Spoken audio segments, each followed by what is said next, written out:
É verdade que essa profecia de Miqueias é realmente muito emocionante porque mostra o que está acontecendo entre o povo de Deus hoje. A gente sabe que no novo mundo haverá uma grande união entre o povo de Deus, mas o capítulo 4 de Miqueias fala do que está acontecendo agora, no nosso tempo, e nós estamos envolvidos.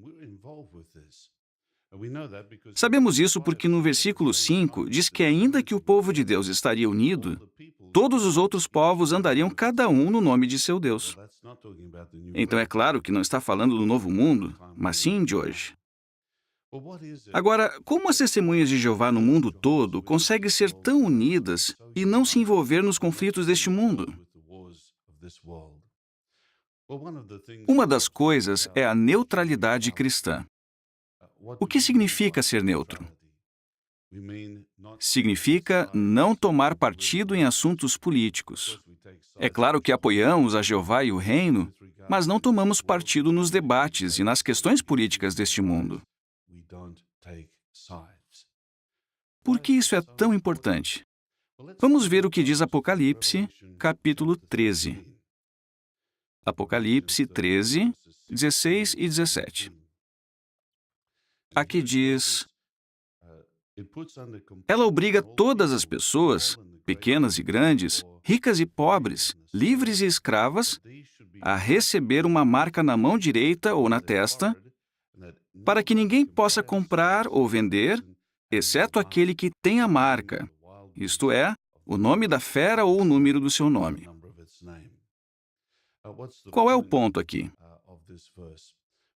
Bem, nós vamos ter de esperar para ver como esse texto vai se cumprir no futuro e as pressões que o povo de Deus sofrerá. Mas mesmo hoje, podemos perceber que o sistema político tenta colocar uma marca em nós, tanto em sentido mental como físico, ou seja, na testa e nas mãos. Então precisamos manter total neutralidade com relação a questões políticas deste mundo. Não só por evitar ter participação ativa nesses assuntos, mas também por não apoiar mentalmente um dos lados. Que coisas poderiam nos fazer deixar de ser neutros? Vamos falar de 3 delas hoje. A primeira coisa são as propagandas divulgadas pela mídia. Por exemplo, algumas reportagens sobre as testemunhas de Jeová distorcem os fatos e pintam um quadro negativo sobre nós. Então, será que a mídia vai ser neutra em outros assuntos, especialmente quando há conflitos entre duas nações? A mídia de uma determinada nação talvez espalhe certas ideias sobre a outra nação e nós podemos ser influenciados por isso. Talvez fiquemos surpresos ao visitar países com uma ideologia política diferente e ver que a coisa não é bem como a gente ouve falar em nosso país. Assim, precisamos ter cuidado para não ser influenciados pelas propagandas, especialmente pelo que vemos na mídia. Que outra coisa poderia fazer com que deixemos de ser neutros? Eventos esportivos. Muitas vezes, esses eventos são usados para promover o nacionalismo. Em muitos deles, o hino nacional é tocado. Me lembro de anos atrás, quando eu estava num outro país, um amigo meu pediu para gravar um jogo. Eu mesmo não estava muito interessado nesse jogo, mas como ele pediu, eu fiz questão de gravar. É claro que, para não perder o amigo, eu tomei o cuidado de gravar a partida todinha, incluindo os minutos finais. Quando eu assisti a gravação, eu vi que era uma partida emocionante, uma final eletrizante.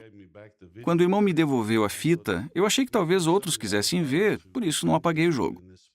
Então eu ofereci para vários irmãos, mas todos eles disseram: não, obrigado. Se a gente tivesse ganhado, até que valia a pena ver. Qual era o problema? Será que eles estavam interessados no jogo ou no resultado? É bom a gente parar para pensar nisso, porque era uma partida entre dois países.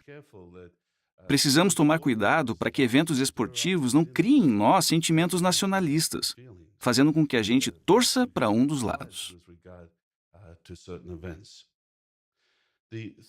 A terceira coisa que pode comprometer a nossa neutralidade são as promessas políticas, principalmente em época de eleição. Talvez um dos candidatos seja da mesma raça que nós, ou talvez seja do mesmo sexo. As eleições hoje em dia, com música e personagens divertidos, parecem mais um entretenimento do que outra coisa. Mas se a gente pensar lá no íntimo, tomara que esse imbecil não ganhe, estamos sendo neutros? Ou pior ainda, se dissermos, espero que a outra pessoa ganhe. Precisamos ter cuidado, não é verdade? Anos atrás, quando eu era jovem e servia como pioneiro na Austrália, eu estava enfrentando a questão do alistamento militar. Era a época da Guerra do Vietnã e tinha uma eleição na Austrália. Naquela época, o partido que estava tentando chegar ao poder disse que se eles ganhassem, eles iam abolir o serviço militar obrigatório. Aquilo era algo que me afetava. Eu lembro como foi duro ficar sentado lá, assistindo aos resultados da eleição e não pensar, tomara que eles ganhem. E quando eles ganharam, não dizer, yes. Quando somos pessoalmente afetados por algumas das promessas dos políticos, podemos deixar de ser neutros. Então, irmãos, vamos procurar sempre nos lembrar de que não fazemos parte deste mundo. Nós apoiamos o melhor governo que existe. É isso que nos ajudará a nos manter neutros e unidos.